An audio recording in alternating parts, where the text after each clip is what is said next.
নমস্কার সুপ্রিয় কৃষক বন্ধুরা, একটা বড় প্রশ্ন। আপনি যদি কৃষক বন্ধু বা পিএম কিষানের টাকা পেয়ে থাকেন, তাহলে আজকের এই ভিডিওটি আপনার জন্য অত্যন্ত গুরুত্বপূর্ণ হতে পারে। কারণ কৃষকদের জন্য সামনে এসেছে একাধিক বড় আপডেট, আর এর মধ্যে এমন কিছু বিষয় রয়েছে যেগুলো নিয়ে ইতিমধ্যে কৃষকদের মধ্যে শুরু হয়েছে জোর আলোচনা। কৃষক বন্ধুর ভেরিফিকেশন শেষ হলে ঠিক কার অ্যাকাউন্টে টাকা যাবে, পিএম কিষানের টাকা পান মানেই কি কৃষক বন্ধুর টাকাও পাবেন, নাকি দুই প্রকল্পের জন্য রয়েছে সম্পূর্ণ আলাদা নিয়ম? আর তার থেকেও বড় প্রশ্ন, পিএম কিষানের ৬,০০০ টাকা কি ভবিষ্যতে বাড়তে পারে ৯,০০০ টাকা নাকি ১২,০০০ টাকা? এই নিয়ে যে আলোচনা চলছে তার আসল বিষয়টা কি, আজকের ভিডিওটিতে সেটাই পরিষ্কার করে জানাবো। আর শুধু পিএম কিষান বা কৃষক বন্ধু নয়, প্রধানমন্ত্রী ফসল বীমা যোজনা নিয়েও রয়েছে অত্যন্ত গুরুত্বপূর্ণ তথ্য। ফসল নষ্ট হলে কৃষক কিভাবে আর্থিক সহায়তা পেতে পারেন, বীমার প্রিমিয়াম নিয়ে আসলে কি নিয়ম, কৃষকদের নিজের পকেট থেকে কত টাকা দিতে হবে, সবকিছু একে একে পরিষ্কার করে বুঝিয়ে বলবো। এদিকে অনেক কৃষক বলছেন তালিকায় আমার নাম আছে কিন্তু টাকা কবে আসবে, আবার কেউ বলছেন ভেরিফিকেশন হয়ে গেছে, এখন পরবর্তী ধাপ কি? আপনার ক্ষেত্রেও যদি এমন প্রশ্ন থাকে তাহলে ভিডিওটি একদম শেষ পর্যন্ত দেখুন, কারণ শেষের দিকে আমি এমন একটি গুরুত্বপূর্ণ বিষয় তুলে ধরবো যেটা আপনার ক্ষেত্রে প্রযোজ্য হলে টাকা পাওয়ার আগে কোন বিষয়টি অবশ্যই যাচাই করবেন সেটাও বুঝতে পারবেন। তাই ভিডিওটি স্কিপ করবেন না। আর একটা অনুরোধ, ভিডিওটি শুরু করার আগে কমেন্টে শুধু একটা উত্তর দিন, আপনি কি বর্তমানে পিএম কিষানের ৬,০০০ টাকা পান, হ্যাঁ কিংবা না? কমেন্টে অবশ্যই লিখে জানান। আর আপনার মতে কৃষকদের বার্ষিক ৬,০০০ টাকা বাড়িয়ে ১২,০০০ টাকা করা উচিত কিনা সেটাও জানাতে ভুলবেন না। চলুন এবার একে একে জেনে নেওয়া যাক কৃষকদের জন্য আজকের সবচাইতে গুরুত্বপূর্ণ আপডেট। বন্ধুরা, এই সংক্রান্ত একটি গুরুত্বপূর্ণ প্রতিবেদন আপনারা অন স্ক্রিনে দেখতে পাচ্ছেন। দেখুন, প্রতিবেদনের শুরুতেই বলা হয়েছে কৃষক বন্ধু প্রকল্পে কারা টাকা পাবেন, ভেরিফিকেশনের পর কি হবে, ৩২ লক্ষ কৃষকের ঋণ মুকুব, জেনে নিন সম্পূর্ণ আপডেট। তাহলে বুঝতেই পারছেন পশ্চিমবঙ্গ রাজ্য সরকারের কৃষক বন্ধু প্রকল্পের টাকা কোন কোন কৃষকরা কবে পেতে চলেছেন সেই সংক্রান্ত গুরুত্বপূর্ণ আপডেট কিন্তু আজকে জানানো হয়েছে। দেখুন পরের অংশে কি বলা হয়েছে। কৃষক বন্ধু প্রকল্পে বছরে দুটি সমান কিস্তিতে অর্থাৎ খরিফ ও রবি মরশুমে আর্থিক সহায়তা দেওয়া হয়। এপ্রিল থেকে সেপ্টেম্বর মাসের মধ্যে খরিফ মরশুমের জন্য প্রথম কিস্তির টাকা পাওয়া যায়, আর রবি মরশুমে দ্বিতীয় কিস্তির টাকা অক্টোবর থেকে মার্চ মাসের মধ্যে দেওয়া হয়। যাদের ১ একর বা তার বেশি চাষযোগ্য জমি রয়েছে তাদের বছরে ১০,০০০ টাকা করে দেওয়া হয়, আর যাদের ১ একরের কম চাষযোগ্য জমি রয়েছে তাদের বছরে ৪,০০০ টাকা করে দেওয়া হয়। এখানেই শেষ নয়, ১৮ থেকে ৬০ বছর বয়সী কোনো সুবিধাভোগী কৃষকের মৃত্যু হলে তার বৈধ উত্তরাধিকারীকে ২ লক্ষ টাকার এককালীন অনুদান দেওয়া হয়। এবার আসা যাক সবচাইতে গুরুত্বপূর্ণ আপডেটের দিকে। কৃষিমন্ত্রী দুধকুমার মণ্ডল জানিয়ে দিয়েছেন এই কৃষক বন্ধু প্রকল্পে তৃণমূল সরকার থাকাকালীন প্রচুর দুর্নীতি ও অনিয়ম হয়েছে, সেই কারণে ভেরিফিকেশনের সময় প্রায় ৩০ লক্ষ কৃষকের নাম বাদ পড়তে পারে বলে জানা যাচ্ছে। অন্যদিকে মুখ্যমন্ত্রী শুভেন্দু অধিকারী মহাশয় জানিয়ে দিয়েছেন সমস্ত কৃষক কেন্দ্রীয় সরকারের পিএম কিষাণ প্রকল্পে নথিভুক্ত হবে না, অর্থাৎ যারা পিএম কিষাণ প্রকল্পের টাকা পাবেন না তারা কৃষক বন্ধু প্রকল্পের মাধ্যমে বছরে মোট ৪,০০০ টাকা করে পাবেন। তবে আরো একটি বিষয় নিয়ে আলোচনা চলছে। শোনা যাচ্ছে যে সমস্ত কৃষক বন্ধু এবং পিএম কিষাণ দুই প্রকল্পের অন্তর্ভুক্ত হবেন তাদের মধ্যে যারা আগে ৪,০০০ টাকা করে পেতেন তারা ৬,০০০ টাকা করে পেতে পারেন। কিন্তু এখানে একটা বিষয় অবশ্যই মনে রাখবেন, এই ৬,০০০ টাকার বিষয়ে এখনো কোনো সরকারি আপডেট আসেনি, তাই এটিকে এখনো নিশ্চিত খবর হিসাবে ধরে নেওয়া যাবে না। তবে এই ধরনের সম্ভাবনার কথাও শোনা যাচ্ছে। এখন প্রশ্ন হচ্ছে কৃষক বন্ধু প্রকল্পের টাকা কবে থেকে দেওয়া হতে পারে। সূত্রের খবর, খুব শীঘ্রই কৃষক বন্ধু প্রকল্পের আর্থিক সহায়তার দেওয়ার বিষয়ে অফিসিয়াল নোটিশ জারি হতে চলেছে। আরো জানা যাচ্ছে কৃষক বন্ধু ভেরিফিকেশন সম্পূর্ণ হওয়ার পর যোগ্য কৃষকদের নামের তালিকা বা লিস্ট প্রকাশ করা হবে, অর্থাৎ যাদের নাম ওই তালিকায় থাকবে শুধুমাত্র তারাই টাকা পাবেন। মুখ্যমন্ত্রী শুভেন্দু অধিকারী জানিয়েছেন কৃষক বন্ধু ভেরিফিকেশন সম্পূর্ণ হলেই কৃষকদের কৃষক বন্ধু প্রকল্পের টাকা দেওয়া শুরু হবে। সূত্রের খবর অনুযায়ী অনুযায়ী কৃষক বন্ধু প্রকল্পে আগস্ট মাসের শেষ সপ্তাহের দিকে টাকা দেওয়া শুরু হতে পারে। তবে ভেরিফিকেশন প্রক্রিয়া কত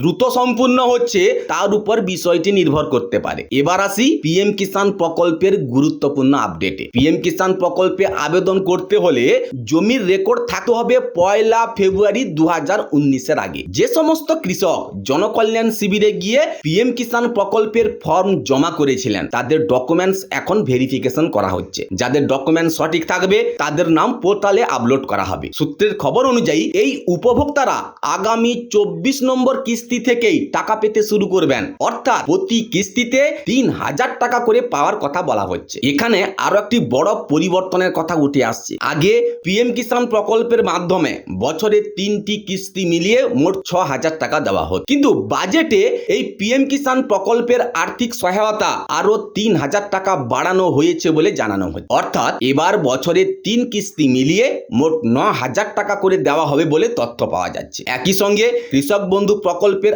আর্থিক সহায়তাও ভবিষ্যতে বাড়তে পারে বলে শোনা যাচ্ছে। কত টাকা বাড়তে পারে সেই বিষয়ে এখনো কোনো নির্দিষ্ট আপডেট আসেনি, তবে আগামী দিনে কৃষক বন্ধু প্রকল্পের আর্থিক সহায়তা বাড়তে পারে এমন খবর পাওয়া যাচ্ছে। এবার অত্যন্ত গুরুত্বপূর্ণ বিষয়, কৃষক বন্ধু ভেরিফিকেশন ফর্ম কেন রিজেক্ট হচ্ছে। আপনারা যারা কৃষক বন্ধু ভেরিফিকেশন ফর্ম জমা করেছেন তাদের মধ্যে অনেকের ফর্ম রিজেক্ট হচ্ছে। এর পেছনে কয়েকটি প্রধান কারণ রয়েছে। প্রথমত, অনেকেই ফর্মে কেবিআইডি নম্বর ভুল লিখেছেন, এই কারণে ফর্ম রিজেক্ট হতে পারে। দ্বিতীয়ত, এমন অনেক কৃষক রয়েছেন যারা একটি জমির কাগজপত্র দেখিয়ে টাকা পাচ্ছিলেন এবং কৃষক বন্ধু প্রকল্পের ভেরিফিকেশন ফর্ম জমা দেওয়ার সময় সেই একই জমির রেকর্ড ব্যবহার করছেন। এই ধরনের ফর্ম রিজেক্ট করা হচ্ছে বলে জানা যাচ্ছে। মনে রাখবেন, একটি জমির কাগজপত্র দেখিয়ে শুধুমাত্র একজন কৃষকই আর্থিক সহায়তা পাবেন। অনেক সময় দেখা যায় একটি জমির দলিলে পরিবারের একাধিক ব্যক্তির নাম রয়েছে, কিন্তু জমি রয়েছে একটি। সেই একই জমির রেকর্ড দেখিয়ে যদি একাধিক ব্যক্তি টাকা নিয়ে থাকেন তাহলে ভেরিফিকেশনের সময় তাদের নাম বাদ যেতে পারে। আর একটি গুরুত্বপূর্ণ বিষয় হচ্ছে, কৃষক বন্ধু ভেরিফিকেশন শুরু হওয়ার আগে কৃষি অফিস, ব্লক অফিস এবং পঞ্চায়েতে কৃষকদের নামের লিস্ট দেওয়া হয়েছিল, কিন্তু সেই তালিকায় থাকা অধিকাংশ কৃষক ফর্ম জমা করেননি। এর অন্যতম কারণ, অনেক কৃষকের নিজের নামে জমির কাগজপত্র নেই। আবার এমন অনেক ব্যক্তির নামও তালিকায় ছিল যারা ইতিমধ্যে মারা গেছেন, তাদের নামও লিস্ট থেকে বাদ দেওয়া যাচ্ছে বলে জানা যাচ্ছে। এবার জেনে নিন টাকা পাওয়ার ক্ষেত্রে ব্যাংক অ্যাকাউন্টের কোন বিষয়গুলো গুরুত্বপূর্ণ। এবার কৃষক বন্ধু প্রকল্পের টাকা দেওয়া হবে নতুন নিয়মে, অর্থাৎ ডিবিটি লিঙ্কের মাধ্যমে টাকা দেওয়া হবে। আপনারা যে ব্যাংক অ্যাকাউন্টের সঙ্গে ডিবিটি লিঙ্ক অর্থাৎ আধার সংযোগ থাকবে সেই অ্যাকাউন্টেই কিন্তু টাকা ঢুকবে। এর পাশাপাশি আপনার ব্যাংক অ্যাকাউন্টে কেওয়াইসি আপডেট থাকা অত্যন্ত জরুরি। কেওয়াইসি আপডেট না থাকলে টাকা পাঠানো হলেও আপনার ব্যাংক অ্যাকাউন্টে টাকা ক্রেডিট নাও হতে পারে। তাই ডিবিটি লিঙ্ক না করা থাকলে অবশ্যই করে নেবেন এবং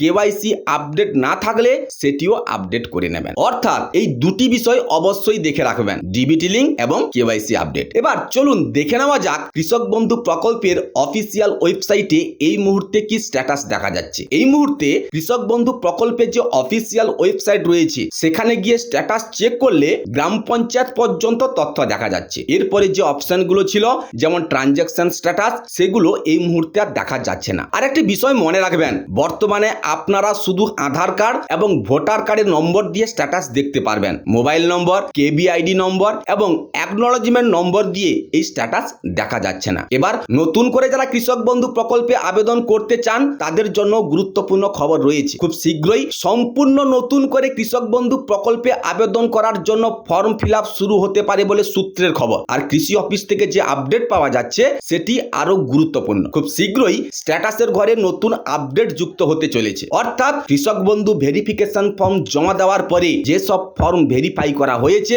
সেই ফর্ম অ্যাপ্রুভ হয়েছে নাকি রিজেক্ট হয়েছে সেটি স্ট্যাটাসে দেখা যেতে পারে। এমনকি ফর্ম রিজেক্ট হয়ে থাকলে কি কারণে রিজেক্ট হয়েছে সেটিও এখানে দেখানো হতে পারে। অর্থাৎ স্ট্যাটাস চেক করার সময় একটি নতুন অপশন যুক্ত হতে পারে যেখানে আপনার ফর্মটি অ্যাপ্রুভ হয়েছে নাকি রিজেক্ট হয়েছে এবং রিজেক্ট হলে তার কারণ কি সেটিও জানা যাবে। আর একটি বিষয় মনে রাখবেন, যে সমস্ত কৃষকের নাম এসআইআর প্রক্রিয়ায় ভোটার লিস্ট থেকে বাদ গেছে এবং তারা যদি সিএএ ট্রাইব্যুনালে আবেদন করে থাকেন তাহলে তাদের সেই কেস নিষ্পত্তি না হওয়া পর্যন্ত শর্টকাট সুবিধা পাবেন না, এমনই আপডেট উঠে আসছে। এবার একদম শেষের এবং অত্যন্ত গুরুত্বপূর্ণ বিষয়, টাকা ট্রান্সফার হওয়ার সময় স্ট্যাটাসে কি কি ধাপ দেখা যেতে পারে। যখন টাকা দেওয়ার প্রসেস শুরু হবে তখন ট্রানজ্যাকশন স্ট্যাটাসের ঘরটি প্রথমে ফাঁকা হয়ে যেতে পারে, তারপর আসতে পারে এডিএ আপলোডেড, এরপর আসবে ডিডিএ অ্যাপ্রুভ, তারপর দেখা যাবে অ্যাকাউন্ট ভ্যালিড। এই ধাপগুলো সম্পন্ন হওয়ার পরেই ব্যাংক অ্যাকাউন্টে টাকা ট্রান্সফার করা হতে পারে। অর্থাৎ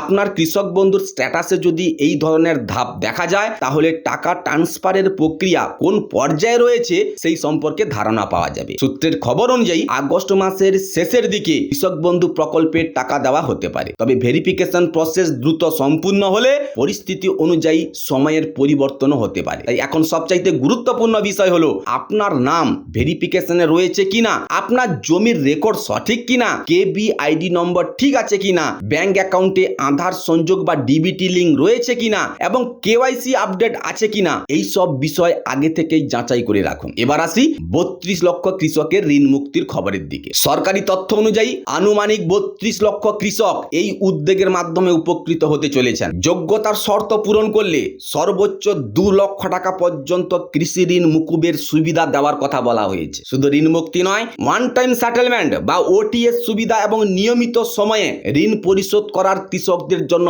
বিশেষ সুবিধার কথা বলা হয়েছে। প্রথম ধাপে প্রায় 16.96 লক্ষ ঋণ অ্যাকাউন্টের তালিকা আধার যাচাইয়ের জন্য প্রকাশ করা হয়েছে বলে তথ্যে রয়েছে। তাই এখানে মনে রাখার বিষয় হলো 32 লক্ষ কথাটি সম্ভাব্য সুবিধাভোগীর সংখ্যা, আর প্রত্যেক কৃষক স্বয়ংক্রিয়ভাবে 2 লক্ষ টাকা পর্যন্ত সুবিধা পেতে পারেন। যোগ্যতা ও সরকারি নির্দেশিকাই কিন্তু চূড়ান্ত। এবার আসি পিএম কিষানের বড় সিদ্ধান্তে। সাম্প্রতিক কেন্দ্রীয় মন্ত্রিসভার সিদ্ধান্ত অনুযায়ী পিএম কিষানের প্রকল্পের মেয়াদ 2030-31 অর্থবর্ষ পর্যন্ত বাড়ানোর ঘোষণা এসেছে। অর্থাৎ প্রকল্পটি আরো 5 বছর চালু থাকবে। এটি দেশের কোটি কোটি কৃষকদের জন্য অত্যন্ত গুরুত্বপূর্ণ খবর। কিন্তু অনেকেই এখন ভাবছেন টাকার পরিমাণ কি বাড়লো? বর্তমানে ঘোষণায় পিএম কিষানের বার্ষিক আর্থিক সহায়তা বাড়ানোর সিদ্ধান্তের কথা নেই। অর্থাৎ বর্তমান কাঠামো অনুযায়ী বছরে 3টি কিস্তি, প্রতি কিস্তিতে 2000 টাকা, অর্থাৎ বছরে মোট 6000 টাকা। কিন্তু এখানেই আসছে বড় প্রশ্ন, পিএম কিষানের টাকা এবং কৃষক বন্ধুর টাকা কি একসঙ্গে পাওয়া যাবে? এই প্রশ্নটি এখন বহু কৃষকের, কিন্তু এ বিষয়ে চূড়ান্ত সরকারি নির্দেশিকা না আসা পর্যন্ত নিশ্চিতভাবে বলা যাবে না যে প্রত্যেক কৃষক একই সঙ্গে 2 প্রকল্পের সুবিধা পাবেন। যোগ্যতা তালিকা এবং সরকারি নিয়মের উপর বিষয়টি নির্ভর করবে। তাই সোশ্যাল মিডিয়ায় শুধু কোনো পোস্ট দেখে নিশ্চিত হয়ে যাবেন না। এবার আসি ফসল বীমার বিষয়টি। ফসল নষ্ট হলে কিভাবে ক্ষতিপূরণ পাবেন, এটিও অত্যন্ত গুরুত্বপূর্ণ। পশ্চিমবঙ্গের ফসল বীমা নিয়ে নতুন ব্যবস্থার আলোচনা রয়েছে। কৃষকদের কাছ থেকে প্রিমিয়াম নেওয়া হবে কিনা, এই খরচ কে বহন করবে এবং ক্ষতিপূরণ পাওয়ার নিয়ম কি হবে, এই বিষয়ে চূড়ান্ত সরকারি নির্দেশিকাই সবচাইতে গুরুত্বপূর্ণ। তাই এই মুহূর্তে কোনো নির্দিষ্ট দাবি নিশ্চিত ধরে নেওয়ার আগে সরকারি বিজ্ঞপ্তি দেখা জরুরি।